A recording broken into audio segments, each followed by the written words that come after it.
if we may, I'd like to talk about a friend of mine that passed away that I never really had a chance to talk about on camera. And I kind of feel bad just because this is how I do people. If I meet you, I rock with you, I rock with you. Just that simple. If I don't, I don't. But I give everybody a fair chance. I've had real close homies who, like one person in particular, one of my day ones, that he would get into a lot of conversations with other people, but not me. That was my name. It's just that what that was like. This is my dude here. You know what I mean? Oh, they don't like him. Whatever. It's my dude. And then a point came where we finally butted heads, and then that was that. He later went to prison, did a long stretch, and so forth and so on, because I could see what was coming. And it was like, nah, I got to. You know what I mean? My good friend Merlin Santana was, first of all, he was a very, very genuine dude. I love people that tell you who they are right off the bat. You already know. You can't be disappointed by a person like this if you know off the rip the type of dude this person is. He was always on 10. The first time I met Merlin, we were doing Hang with Mr. Cooper. And if you find a chance to find that episode, the man was a very good actor. Very good actor, just period. He was the type, first day I met him, we did a scene one time, I was like, he's on point, he know his line, he ain't the, what's the line type of dude. He's always well prepared, you know what I mean? Good shape, took care of himself. Comedy, you didn't have to say, why don't you try it like this? He was funny. When they said cut, what y'all doing later? Oh man, we coming over here. We start hanging out with my crew of people, you know what I mean? He came from New York, came by himself from New York. I've never met any of his family members. I've only heard him refer to one, and it wasn't a great relationship. Just leave it at that. So we were like his family out here. And he was very much asked me, yo, what about where's the place to go? This type of thing. This was with Hang with Mr. Cooper. Then I went from Hang with Mr. Cooper to Smart Guy. When I got Smart Guy, he was like, yo, I just got this show called Steve Harvey. It's like, you think it's gonna be big? You think it's gonna be big? I remember he would always ask me, like, what you think it is, that type of shit. I'm like, yeah, man, I think it's gonna be, yeah, man, you'll be all right. You know what I mean? And to rewind it, he was always, I'm telling you, he was always on 10. He was like the type of dude that would go the extra mile for the joke in real life. Like, I remember we all was together and we all passed. Sorry, bro, I gotta tell this one. It was one of those type of things. We all go out, we party, there's girls, whatever, we leave, boom, the dude, everybody's knocked out, wake up the next day, let's get it going. And there was a bottle of Snapple on the ledge of the fireplace in the living room area. And there's always that one friend that just do that, hey, what are you doing type of thing. And this particular friend just picked up the bottle and started drinking in the morning, and we heard him go, and spit it out.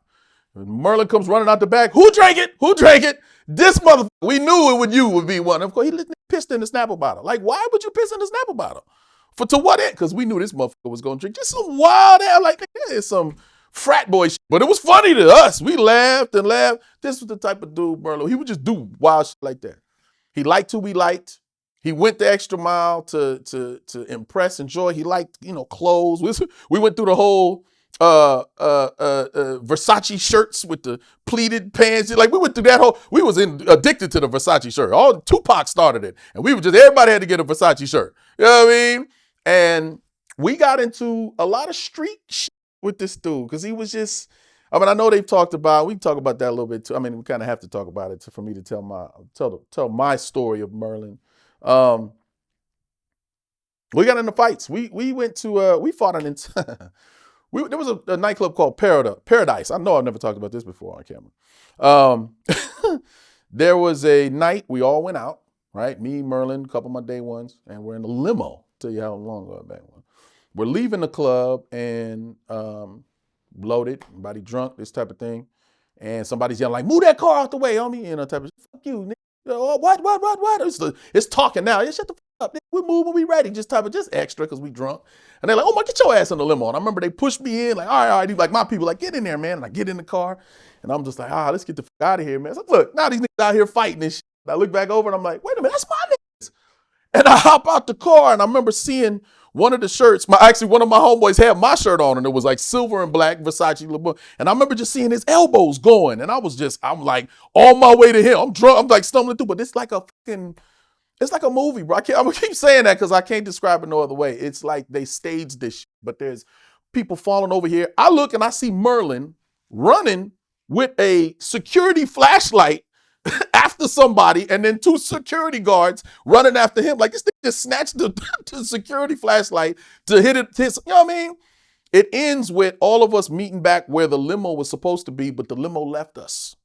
The limo took off like this. These niggas fighting. I don't know if they about to start shooting by. And we now walking Versace shirts and shit down Santa Monica Boulevard in the middle of the street. Where's the cops? No cops. Looking for our limo. And we find it at a 7-Eleven later. And I try to kill this motherfucker because he left us. Like, damn, what if we needed? We actually had a pistol in the damn limo. Imagine if it had gotten to that and we go to reaching for shit and ain't nothing there. So anyway. But that illustration, I'll never forget, of Merlin running with the flashlight like this. It looked like a damn cartoon, chasing somebody, and then them chasing him. That wouldn't be the last time we got into some shit. The last time, and again, this didn't deter our friendship. It just was one of those things. It's just, these are the type of people I'm around. If you can fight, you can fight. I didn't get a lot of, jealousy type of shit. We didn't get into shit because of that. But this particular instance, Merlin had got into the Moesha situation. Him and Fredro had words. They spoke on it. I heard Fredro speak on it, and I was happy to hear how he talked about it because I was curious. I can only speak about what I know. Either I was there or I wasn't. I can't say, but I heard this. I mean, I can because this is what was told to me when I asked him about it, right? So when but I asked Merlin, I was like, what's this with the Moesha thing? He's like, oh man, I tried to say what's up to that dude and this and that. And he was like, you, blah, blah, blah, blah. And I was like, what? Like, that seems whatever. But like he said, they were able to work that part out. However, before it was worked out, as I explained earlier about myself and who was around me as I grow up, and, still to this day, you have certain people, for your own safety and whatnot. But I don't know Onyx in the group. I don't know them. I've met a couple of them dudes. I've met Fredro, Sticky, Sticky on some rap shit too. He was like, you got some bars, nigga. We should battle. I remember he said that shit years ago. And I was just kind of like, hey, it's what I do. But but we never got a chance to do any music. But, just because you see somebody or you hear their music or you see them music, that doesn't mean you know them. You don't know what they do when the cameras aren't rolling or when the mic ain't recording. And also, you don't know who's around them. They were surrounded, whether they are actively or were actively gang members or not, I don't know. But I know they had some real ones around them regardless, not to say they weren't real in themselves. And Merlin got into it with one of their associates, like physically, right? So at this day and time, we get invited. Maybe it was me that got invited or it was Merlin that got invited. But regardless, we show up to this party on the invitation of an actor, mutual actor friend of mine. Now, I don't feel very highly of him, so I'm not going to say his name. That's just, I don't want to, not get no clout off me. So anyway, this dude invites us to this club. It's me and Merlin and then one other friend of mine. We get there, club drinking, boom, boom. Next thing I know, Merlin gets hit, socked in the eye, bam. And he falls into my friend that we're with. They hit the floor. Now they're rolling around because he got hit so hard. He just grabbed the first person near him. Now they're like fighting on the ground. My boy trying to get, he's like, calm down. It's me. What's wrong with you? Now I'm trying to break both of them up. Finally get them separated. Relax. What's wrong? Merlin, relax. What the fuck? And he's like, somebody hit me. What the fuck? I said, yeah, them niggas over there. And I look over. The club is now cleared out. And there's a line of gentlemen standing there with bottles and drinks in their hand. And it's, I don't know, 6, 7 of them, 3 of us. We just standing there like, what's up? And they start throwing bottles and shit at us. So we're ducking bottles. One hits us. We doing this. They don't run and start fighting. They just start throwing shit at us. So we leave, right? Story over, as far as I'm concerned. I guess the backstory, the best way that I can piece it together from the different people that have told it along, including Merlin, was dude, he socked dude on one occasion, so dude got some get back. Bam. One punch, one hit. Yeah, I wasn't looking. Pow. Now we even, bitch. You want to fight? Let's go. Right? Again, pretty much that's it. Now, I don't know. I haven't heard of anything that would lead me to believe that anything else that happened to Merlin had anything to do with that. That's the end of that story. Okay? I am now, let's see, still in the same calendar year. I'm at the Improv, Hollywood Improv, with a couple of my peoples. My people, I'm telling y'all all the street shit for some reason. But we like shooting dice outside. Just some real niggas. And we shoot dice or whatever. And I go back into the inside to go. I guess we're waiting for the show to start or whatever. So I go inside, use the bathroom. On the way out, I get approached by two gentlemen. They're both shorter than me. Now I'm trying to paint this picture so you can see what's going on here. And they go and they say, hey man, you don't want it with Wooty Woo. I'm like, I don't want it with who? Wooty Woo. I'm like, what are you talking about? What does he got to do with this? He hear something? Nah, don't worry about that. I'm just saying you need to leave that shit alone. It wasn't his fault. You need to leave that shit be alone. And I'm just like, first I think they joking, like ask the cushion for the pop out or something. And I'm looking at them, but they serious and they looking up at me like, yeah, I'm just trying to tell you, you don't want it, son. You don't want it. And it's in New York. And I was just like, all right, now I'm mad. Like, what the fuck y'all just coming approaching me? I don't even know who you talk about is even. I know this even in here, let alone that. And what? And now I know. Oh, that's the nigga that he did invite us to that club. Oh, so he must be feeling guilty. He must be feeling some type of way. So he was like, oh, y'all tell that nigga he don't need to fuck with me. That nigga wasn't even on my radar, bro. But now you are. But dig this. So it's now getting to the point where I know if I just take off or swing on these motherfuckers, I already know I got shit to lose. Someone to say, oh, I started punching niggas. Nah. So I'm just kind of like saying shit, like, well, do something. I know all this talking shit. It's two of y'all already. Y'all, okay, well, what you want to do, right? Right when I'm talking to these niggas, Yuck Mouth comes walking up to say, what's up? I'm like, nigga, read the room. I'm standing here on the corner like, yeah, what you want to do, little nigga? Then what? Oh, you sitting in here. Hey, yo, what's up? I'm like, nigga, shut the fuck up. That pisses Yuck Mouth off. Who you talking about, Yuck? Shut the fuck up, nigga. I'm just trying to say what's up. You don't see that I'm already going into it with this. What are you talking about? Blah, blah, blah. And I look at them one more time. They go, see? Randall like, told you what's going on. Then they like peel off and go back in the side because now I'm shifting my attention to Yuck. Me, Yuck Mouth is going at it now. And it's aggravating because it's all this yelling and ain't nobody throwing no punch. It's him talking. Now I'm talking. Now my boys stop shooting. They're like, what's going on? Because the little early conversation was kind of quiet. They were just like, yo. And I'm just like, what's do something? No, it was no attention there. When Yuck, that's probably why Yucks think it's okay to just say what's up because it's not like I was like, what's up? You know, I was just sitting there. But when he said what's up, now I done snapped on him. Now we loud. Right? So now the security comes out. They saying I'm a problem maker every time I go to the Improv. Don't start no shit, all that type of shit. My boys come over, separated, turns and all this. Now, here's the thing. While this happened, there were other comedians and actors and celebrities there. Aries Spears was one of them. And I got to say this. Aries came over being a good dude. He saw me riled up and just was like, yo, man, calm down. You got shit to lose. Like, relax. You know what I'm saying? You don't need to be out here doing all this, da-da-da. He just kind of gave me a couple little quick little words. But I was like, you didn't see what happened? Two niggas approached me and then another nigga came at me. I'm out here, minding my fucking business. Don't come to me like I'm, And he was like, all right, nigga, try to warn you, fuck off, That was our whole interaction. Later on, and I've spoken to Yuck Mouth about this too, because he was like, oh, that's why you was so riled up. We get some birthdays near the same age. I was like, that wasn't what it was, nigga. I had a whole fight going on. That's what it was. So anyway, so I kind of wanted to talk about two different altercations that kind of, this is the thing. It's the thing. It was a time. It was definitely a time. I mean, I went through my gun phase. He went through his gun phase. He went to, I don't know what I'm trying to think of the moment when I was just like, all right, man. You know what I mean? And it went from experiences that I've had with Merlin to hearing through the grapevine, what's going on with your boy type of thing. And the first one was he had a shootout at Fatburgers on La Cienega. A shootout. Who has shootouts? By yourself? And then it ended up with the police confiscating his Desert Eagle. You know what I mean? Like, that, bro, like, what's going on, man? And it was, he had different couple cats that he started hanging out with that I was like, definitely not. That's it. That's where our story goes two separate ways. So when you hear, the saddest thing about it, obviously, is his death. Way too young, way too graphic, multiple shot like this, and you knew it was something. And then you didn't have to, it's the craziest thing too, because the culture of LA streets is retaliation. It's what it is. You do something, now we got to get them back. They did what? Well, it's time to ride. And for him to not have any family out here other than really us, when we kind of went our separate ways in the last like couple years leading to his death, now he has other people around him.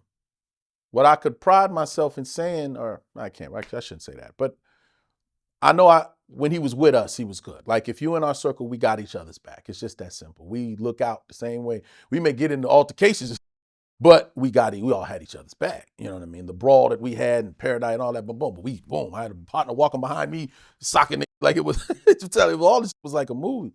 But then when he went away, and when we kind of went our separate paths, people around him weren't really having his best interest. He's having shootouts now. He's dealing with, females and this and that and the third. But when he got killed, the saddest thing is it was the same reaction from the people that knew him. People say, "Oh, were you surprised the way it happened?" And I'm like, surprised is a hard word. It's like, not really, which is sad to say, because not only did you kind of see violent ending coming, it was just one of those, the way the girl stepped up and was bragging in prison. I'm the one that did it. I'm that. Yeah, I got him. Boom, boom, boom, boom, boom. And again, it's more hearsay. You don't know why she's saying that. Was she put up to it? Is it true? Was she behind it? The way, the overkill, no pun intended, of it all made it was something deep and it was personal, at least to her. And it closed the book for us because it wasn't like we got to find out who did this type of thing. She admitted she did it. She did it and it's done. And how well do you know another person? When people ask me about other people, I can give you my opinion, but I don't know. I love, my brother. I love my brother. I can't attest to everything he does when he's not around me. I can give you my opinion. It was like a father figure. I walked in, I was getting chased home, and he came and chased these niggas bigger than him up the block and ran out there like this. Merlin was, you either loved him or you hated him. It was just that simple. But a lot of people loved him. People that met him had mad respect for him. And then for him to have a violent ending really sucks, because you don't know. It was one of the people that didn't like him that he didn't cross, and it was to the max. He was always to 10. When you met him, you laughed hard. Even pissed in a damn Snapple. That was some funny shit. He was the first nigga I never heard say thirsty. We told him to use the word thirsty all the time. He would be like, thirsty, mad thirsty, son. He was so East Coast, but it was our East Coast nigga, man. And he'd laugh at us, what up, cuz? Y'all West Coasters, cuz. Like, yeah, who are you, son? And he was just, yeah. My last story I would tell about Merlin, he was so on 10. We were driving in his Mercedes. He had a BMW, the little hatchback joint. We always went to Vegas. It was like my second home, all of us. Ever since Smart Guy and on, that was Vegas back and forth from 17 years on. But anyway, we're driving, and if you know the streets or the freeways, if you're coming from LA going to Vegas, you have to merge from either the 134, when I see that goes to the 210, and then you hit the 10. This is before the 210 was the main thing. You always hit that 10. You take the 101 to the 10, there's this curve that's treacherous. And it curves up and around, and it's like you slow down. What you drive up on? We used to drive like nuts, but we in this hatchback. I remember there's two of us, and Merlin's driving. And he's from New York, so we always telling him where to go. Make a left here. Here's your exit. Sign coming up. Don't forget that. Hey, slow down. We got to make this right. He was moving at such a velocity that we both knew that this turn was coming up. We didn't want to say, you don't tell a nigga like that, slow down, there's a turn coming up. No, because what will he do? Speed up into that motherfucker and go, yeah. You don't tell a nigga like that, slow down. You either tell him it's coming and pray, or shut the fuck up. Guess what we chose? Both of us was back there. We saw it coming.